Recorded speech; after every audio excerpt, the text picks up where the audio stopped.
Welcome to the UK Investor Magazine podcast, the latest on shares, markets and investments, now available on your Amazon Alexa. Hello and welcome to the UK Investor Magazine podcast, now also available on the UK Investor Magazine mobile app. For today's podcast, we're going to be taking a deep dive into recent market moves. We're going to be looking at some of the macro factors that are driving the moves in financial markets, particularly equities. And we're also going to be drilling down into a number of developments on the earnings front this week. And to do that, we're very kindly joined once more by Marc Kimsey, who is the director at F&O Research. Marc, thank you very much for being on the podcast today. Yeah, thanks for having me, Jonathan. Good afternoon.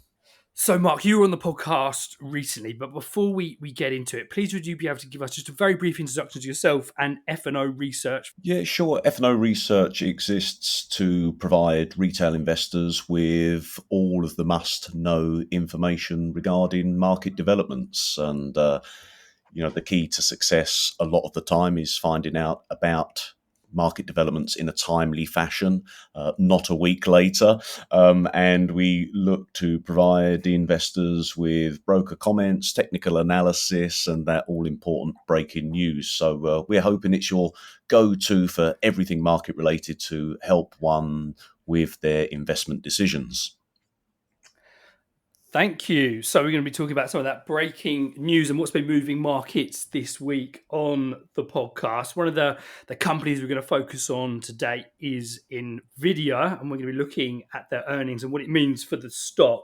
But we will start with the macro picture, the real macro picture, Marc, and look at some of the big developments this week. And it came from the conflict in Eastern Europe, in Ukraine, and we saw quite a quick and violent sell-off earlier on this week on the news that Joe Biden had given Ukraine the permission to fire missiles into Russia, which it quickly did, which was met by a response of threats of nuclear action by Russia. We saw a very quick sell-off, but an almost equally as quick rally back up on those headlines. So I think we just want to look at this setup in markets that we're seeing at the moment and the conflicts that we're seeing around the world. And, the question is, Marc, are markets becoming desensitized to conflicts? Do we have to see some major escalation in these conflicts to see any sustained move? Or do you think even then, given the tragedies that we've seen over the past 2 years and how that's been factored into markets and then reversed, that to some extent now people are really focusing on things such as interest rates and what's going to be happening with Donald Trump? Or do you still think there's some concerns about the conflicts that we're seeing globally? I think there's always a justified level of concern regarding conflict.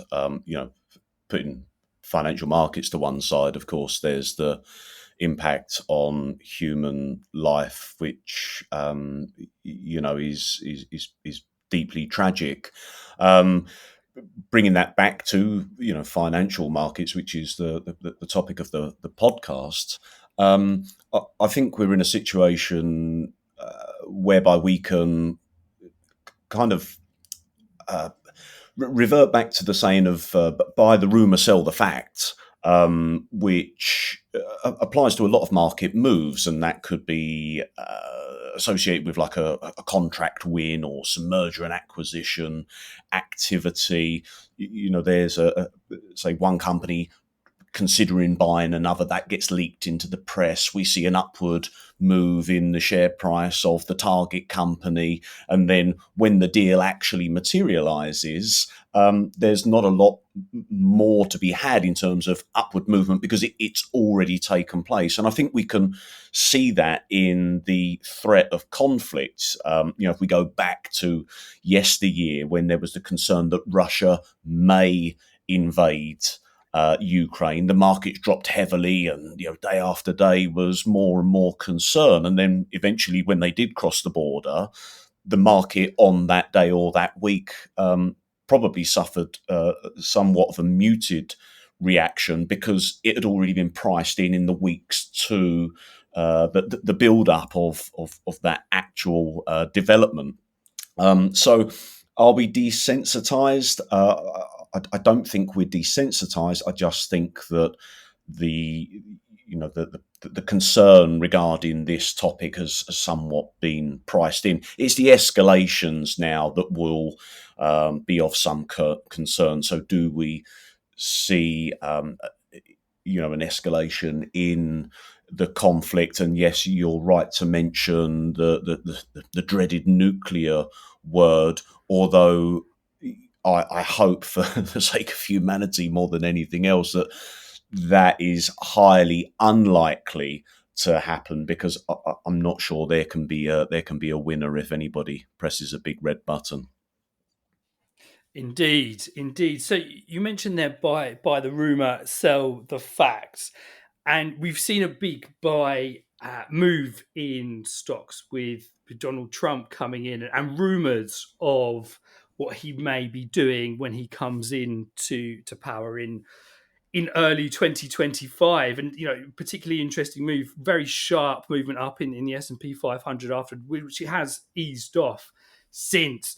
When we're looking at this buy the rumor, sell the fact trades and applying it to Donald Trump coming into his second term in the White House, Mark, do you think that move that we saw, is the market reacting and pretty much pricing in all of the benefits that they may see? Of course, there's going to be tax cuts.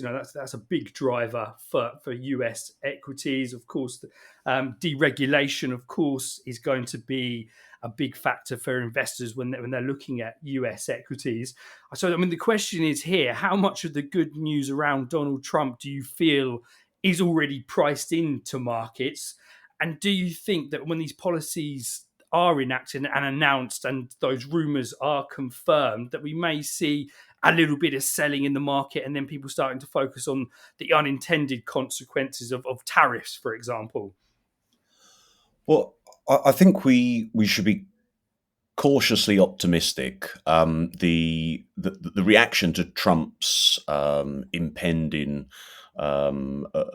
installation in the White House has been spectacular. We've seen record highs on US markets and a number of stocks, and we know that he's a pro-business chap. Like him or loathe him, he's a divisive character, of course, but he is very much pro-business, and he will do many things to grease the wheels of big business. And if that's deregulation and tax incentives, I'm sure he'll be sprinkling them all over corporate America to try and get big business on track and moving forward and boosting the overall economy. Yes, we must be wary of an ambush, even if it's a profit-taking one. Markets have gone higher, and the risk with toppy markets is that if there is a wobble or a storm in a teacup, then they can retrace pretty quickly with a rush to the exit, with investors looking to book profits before they diminish. So that's a very real risk. And I think last time we spoke on the podcast, I was keen to see investors, be invested, but not wholly, and sort of keeping some powder dry for retracements to add to positions. Indeed. So we're going to talk about a stock now, which actually overnight did have some retracement. But looking at the US pre-market, we're recording this on Thursday. We had Nvidia's results overnight. There was a big spike down on the news as soon as the results came in. But just looking at where it is set to open, it's going to be opening pretty much flat. So just running through the numbers there, a spectacular Q3 for the chip maker. They were expecting earnings of 74 cents. It came in at 81. They were expecting the data center revenue to come in at 29.1 billion. That came in at 30.8. So it was a big beats there. There was a little bit of disappointment, however, with their guidance for revenue for the next quarter. There was some estimates out there of 37.5 35 billion, but that actually came a little bit softer at 37.1. So I think that was probably the main driver in that initial move that we saw in the pre-market, although that has been bought into. So when we're looking at these results last night, should investors be disappointed about what they've seen there, or do you think it's more of a reality check that we've seen to the quarter on the last year's number a nearly 100% jump in revenue for Nvidia there, a big jump there. We've seen in previous quarters big beats, and that's caused quite a considerable move in the share price. We haven't seen that yet. There seems to be some normalization there. So is it a set of numbers that investors should be disappointed with, Mark? And ultimately, when we're looking forward, does it detract from the investment case in Nvidia that it could go and push on? And looking at some of the broker moves this morning in terms of where they have the price still up at around $200 or so, do you think what we've seen last night derails any movement up to those numbers? I find it hard to believe that investors could be anything but ecstatic with the numbers. To be honest, I mean they're truly mind-boggling. Revenue of 35 billion in just 3 months. It's really quite something, and this is an industry that will continue to grow. I can't see a risk of contraction anywhere. Year after year, we need more and more processing chips, as everything that we seem to interact with is very much digital and smart, and long may it continue. I mean, this is a company that we featured in our top picks for 2023. So we're going back now to the beginning of last year. At the time, we listed that stock at $166, and there's been a 10-for-1 stock split since. So that would equate to sort of $16 in today's money, which means that it's up 750% in less than 2 years. And when you consider that the record high on this stock with the new adjusted price is about $150, and I'm looking at the current price of $147, and it's actually up over 1% now in pre-market, I think that tells you all we need to know about this stock.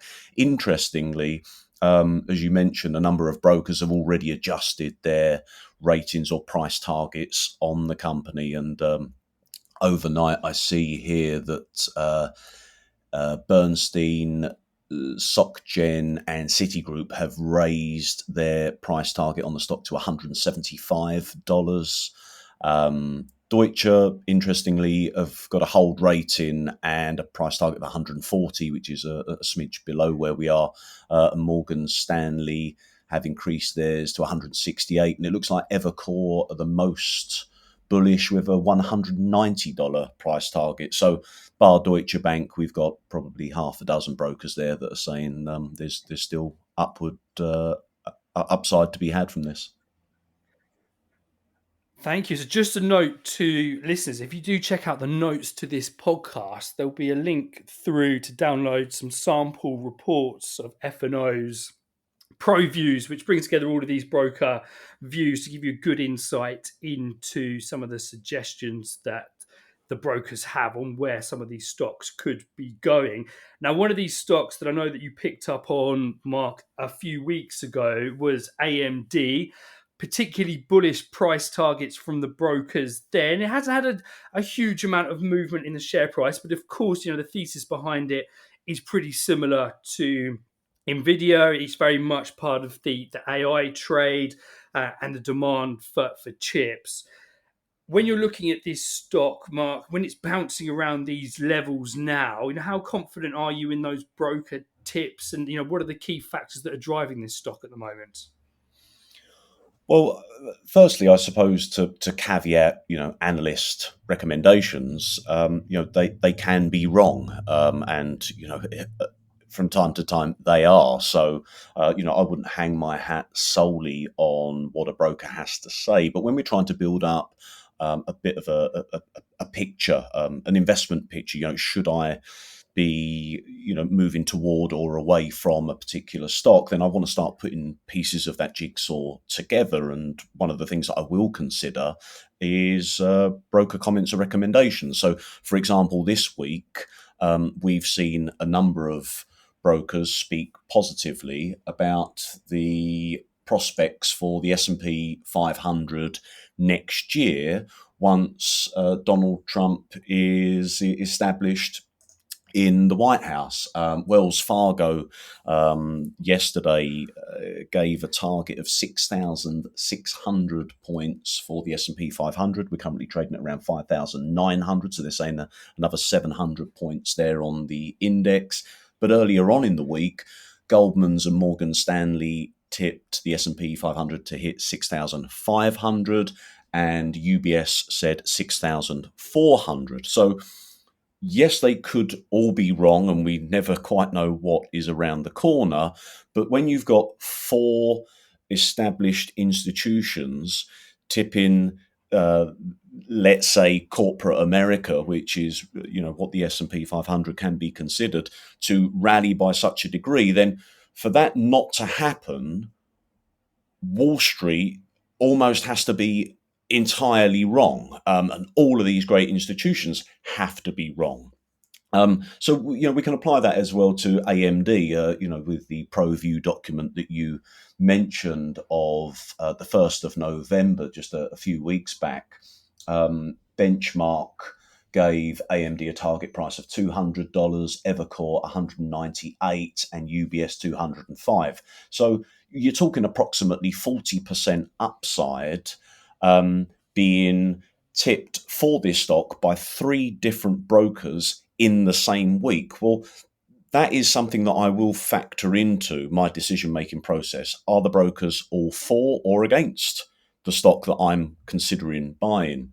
Intriguingly as well, I like to look at technical analysis, which is backward looking. It is the analysing of historical data, and so that can be also dismissed, and I wouldn't hang my hat solely on a chart, but it is another piece of the jigsaw. And AMD at around the current levels is interacting with potential support when looking at how the share price has interacted historically. Why should I factor this in? Well, I find a chart almost gives a share price a voice. Bear with me.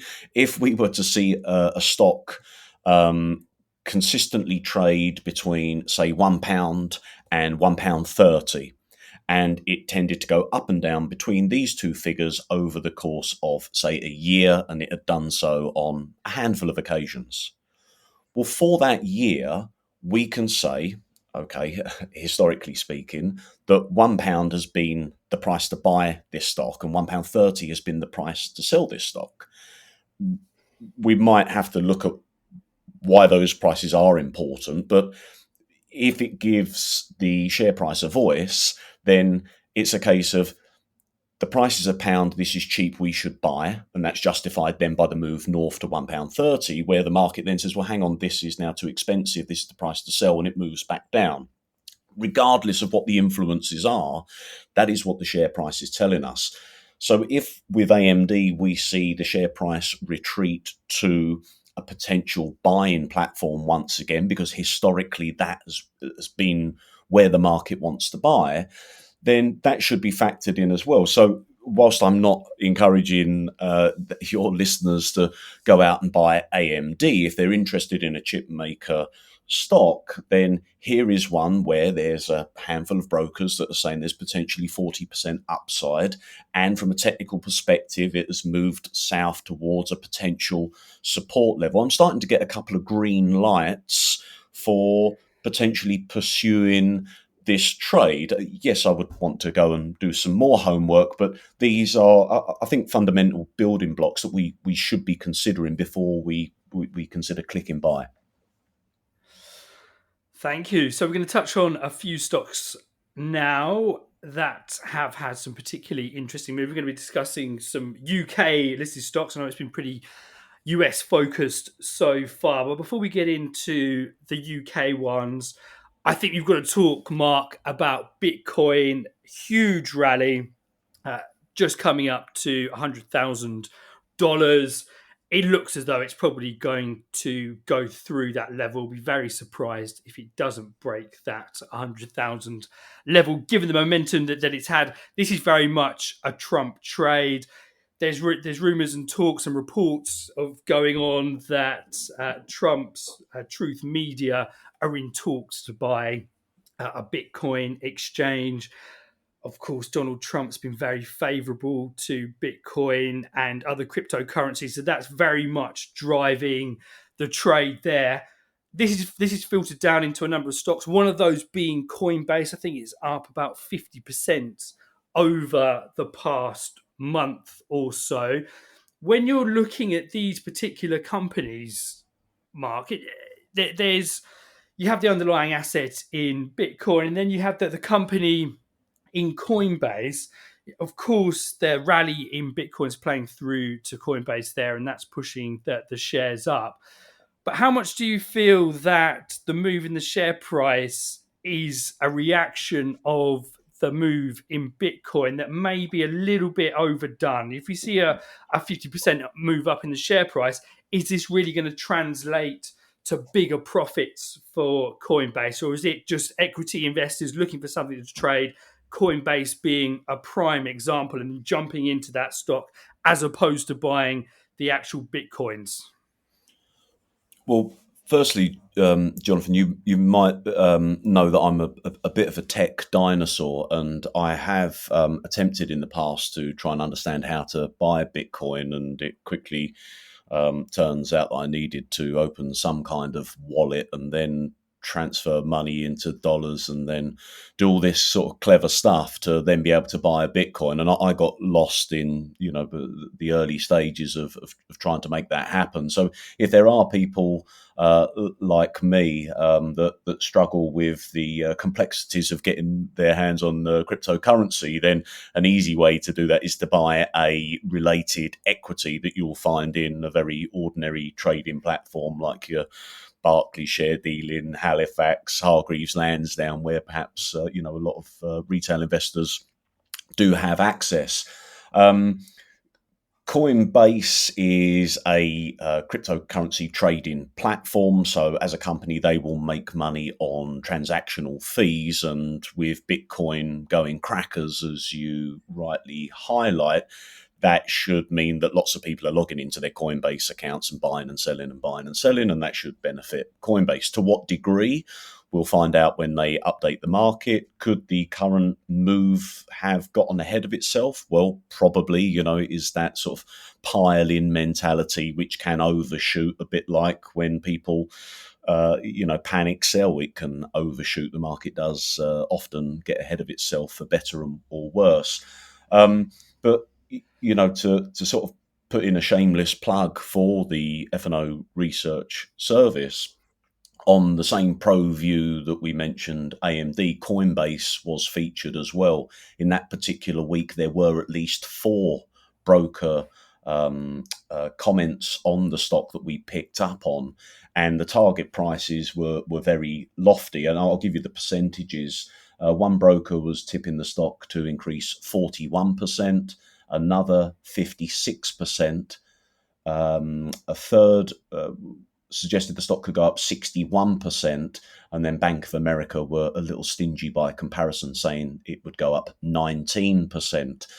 But some pretty punchy upside potential there, and the share at the time was trading at $180. Well, today Coinbase trades at $330. So I'll correct you slightly on your 50% upside. In fact, in just 20 days since we published this ProView publication, Coinbase shares have gone up 83%. And that's why it is really key to get this need to know information in a timely fashion, because literally just a few weeks later, I think you've probably got to concede you've missed the boat on this one, at least for now. So we're going to bring it back to the UK, and we're going to finish off with a selection of UK stocks now, Mark. One real household favourite, is BP. Now we're looking at the share price here. If we go back to just June this year, we were trading up and around the £5 level, but we see BP now trading beneath £4. It's been bouncing around that £3.80 level. Looking at it here today, £3.87. Now I know that there are some very positive views on BP at the moment from the brokers, but of course we see very little movement. There's been a bit of an uptick, but there's a very firm downtrend at the moment for BP, and of course Shell as well. Shell's pretty much in that same trend to the downside as well. What do you think of the factors that are at play with BP at the moment? It's got a massive dividend yield, nearly 6%, embarking on huge share buybacks as well. That's a big factor for shareholders, but we're just seeing it being left behind to some extent. Now, is this a consequence of the lower oil prices that we see at the moment? Of course, that's going to be feeding through into earnings. Of course, that's one of the biggest factors for BP at the moment. But as we know, they can quickly pick up. But it seems that investors are overlooking the yield that we see for BP at the moment, Mark. So what do you see the key factors are for the company at the moment? I think there's many at the moment, Jonathan, and I'll rattle through some of them. Bar the recent escalation of Ukraine firing a rocket with "Made in the USA" on it into Russia. Actually, the Ukraine-Russia conflict wasn't occupying many column inches in the news. Also, Middle Eastern conflict had sort of worked its way back through the pages of the newspapers as well, not to suggest that things had calmed down, but we certainly weren't being bombarded with all of the negativity of just a few weeks ago.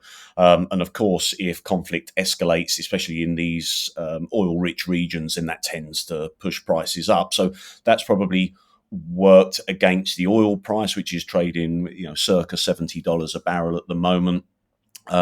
We've also seen many oil companies suspend operations in the Gulf of Mexico because of the hurricane season, which means that we've got facilities offline, which, on one hand could see production lower, oil prices rise, but it does also mean that facility, if it isn't operational, is not doing the business that it should do as well. So that can also impact the bottom line of the oil producers. OPEC Plus has been threatening to perhaps turn on taps again and raise their output, although they haven't done yet, which could then flood the market with more supply. And there have been question marks as well over the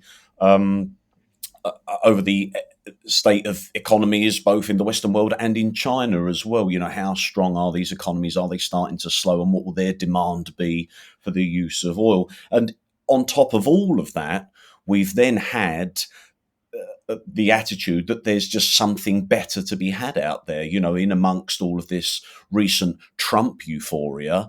Do you really want to buy a BP, or do you want to be filling your boots with Coinbase and Tesla and everything else that's been going crackers?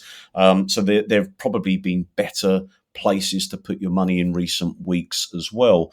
But that said, that same ProView document that we keep referencing, RBC have a target price of $4.80. UBS have a target price of £5.25. They're significantly higher than where we are, and could be seen as a little ambitious. However, these share prices were witnessed just earlier on this year.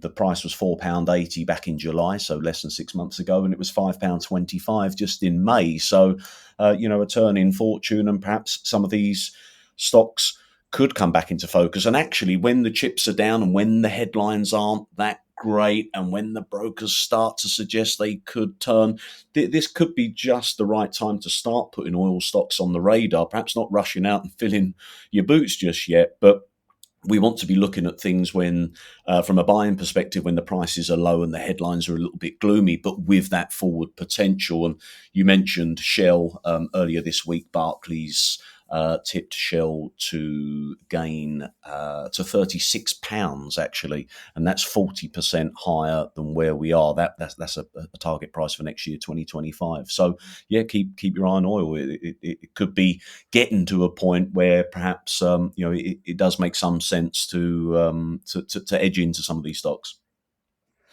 Yes, I think one thing to watch, as you mentioned there, Mark, is of course OPEC. They've recently delayed plans to increase their oil production, and of course they've got one eye on the prices. And if they start to, as you say, open up the taps a little bit more, that's only going to have a place a further weight on the price, and that's certainly something that they do not want. So we're going to finish off now, Mark, with the UK banks. Very hot topic around the UK budget. We saw quite a sharp decline in Lloyd's, in particular around the motor financing. So the question is here, when you're looking at this sector, there is, of course, a very high level of correlation between the banks. If you look at NatWest, Barclays, and Lloyd's, the UK-focused ones, they do tend to move in a very similar fashion. The caveat being that Lloyd's has been hit pretty heavily by the concerns of the motor financing, what that litigation may look like. But when you're looking at this sector, Mark, how would you approach it? Are there any ones that you would pick out? Do you feel that there's going to be any real winners, or do you think it should be a diversification play, that if you like the UK banks, you should probably get a good spread as opposed to trying to pick one out? Yeah, it's a difficult sector to get behind at the moment. We did have Lloyd's feature in a Chartist document not long ago. That's our technical analysis publication, because the shares had fallen to about 53 pence, which has been a price that has provided some support over the sort of middle part of this year, bounced off of that price on a few occasions, May, August, and then more recently in October. But that would be more of a potential trade-in position, perhaps looking for upside towards the sort of 60p level. I mean, it's slowly moved up from sort of 53 to 55, so not setting the world alight. And if it does get to 60p, that will only be a 13%. I'll say only, but only a 13% increase, and then you're starting to get towards year highs, and perhaps you need to look to exit that stock then, unless you really think it's going to shoot the lights out. Barclays we are fond of on the basis that, yes, it's got significant UK exposure, but it's got exposure to US markets as well. And Barclays did start to tick higher on Trump's appointment to the White House. But again, if you go back to November last year, Barclays has doubled in that time. So, are we 1 year late to that party on the basis we've seen 100% upside? And then NatWest was a company that we featured in our top picks for 2024. So, beginning of this year, it featured at £2.18 a share. That's knocking on the door of £4 now, up 82%. So, great trade. The team did well to highlight that one back in December, January. But there is a concern that, you could be turning up a little late to the party here. So, yes, would it be an idea to have some exposure? Well, on the basis that we've so far spoken about chip makers whom we can't see a future without. We've spoken about oil stocks, that same box is ticked. Well, yes, we can't do without financial institutions, but it will be heavily reliant upon the US economy starting to chug along under Trump's stewardship, and hopefully that taking the rest of the world with it. And if China starts to perk up and the UK can get going in the new year, then there will still be upside for those banks. But I think cautiously approach them at the moment. And I think a pretty good sign for NatWest in particular was that the UK government selling a 1 billion stake in the company to sell down their existing holdings there. So that certainly shows that they have one eye on the share price and maybe thinking it's looking a little bit rich at this point in time. So, just as a final note to listeners, do check out the notes to this podcast, because there'll be a link through to download the documents, a sample of the documents that Marc have discussed on this podcast, and you'll be able to get a full breakdown of some of those market suggestions, as well as the technical breakdowns for the companies that Marc touched on. So, Marc, thank you very much for being on the podcast today. Yeah, thanks for having me, Jonathan. And thank you very much to everyone for listening. Thank you. We hope you enjoyed listening to the UK Investor Magazine podcast. Please do share the podcast, and we really value any reviews and comments you leave us in your chosen podcast player. The views presented by the hosts and guests of the UK Investor Magazine podcast are in no way investment advice, and please remember all investment involves risk.